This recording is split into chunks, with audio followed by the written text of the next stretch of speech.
नमस्कार, स्वागत है आपका मुरादाबाद उजाला न्यूज में। मैं हूं आपके साथ रजनी भारती। मैं हाजिर हूं कुछ खास खबरों के साथ। आइए नजर डालते हैं आज की कुछ खास खबरों पर। सरकार ने आजाद हिंद फौज के संस्थापक बोस की जयंती को पराक्रम दिवस के रूप में मनाने की घोषणा की है। वहीं नेताजी की प्रतिमा जब तक तैयार नहीं हो जाती तब तक उसकी जगह होलोग्राम मूर्ति उसी जगह स्थापित रहेगी। प्रधानमंत्री नरेंद्र मोदी ने रविवार को दिल्ली स्थित इंडिया गेट पर नेताजी सुभाष चंद्र बोस की होलोग्राम मूर्ति का अनावरण किया। इस मौके पर पीएम मोदी ने 2019, 2020, 2021 और 2022 के लिए सुभाष चंद्र बोस आपदा प्रबंधन पुरस्कार भी प्रदान किया। इस समारोह में पीएम मोदी ने कहा कि भारत मां के वीर सपूत नेताजी सुभाष चंद्र बोस की 125वीं जन्म जयंती पर मैं पूरे देश की तरफ से कोटि कोटि नमन करता हूं। ये दिन ऐतिहासिक है, ये कालखंड भी ऐतिहासिक है और ये स्थान जहां हम सब एकीकृत हैं ये भी ऐतिहासिक है।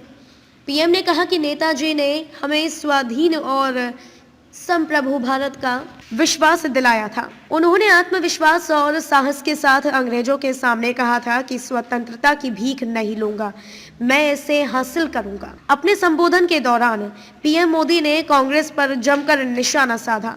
उन्होंने कहा कि देश पिछली गलतियों को सुधार रहा है और ऐसा करने से कोई नहीं रोक सकता है।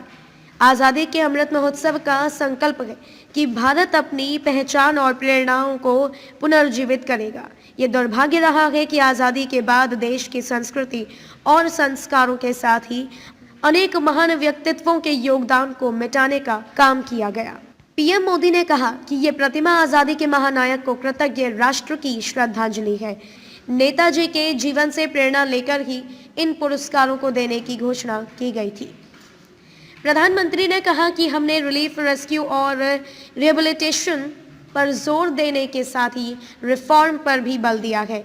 हमने एनडीआरएफ को मजबूत किया, उसका आधुनिकीकरण किया, देश में उसका विस्तार किया, टेक्नोलॉजी से लेकर प्लानिंग और मैनेजमेंट तक बेस्ट पॉसिबल प्रैक्टिसेस को अपनाया गया।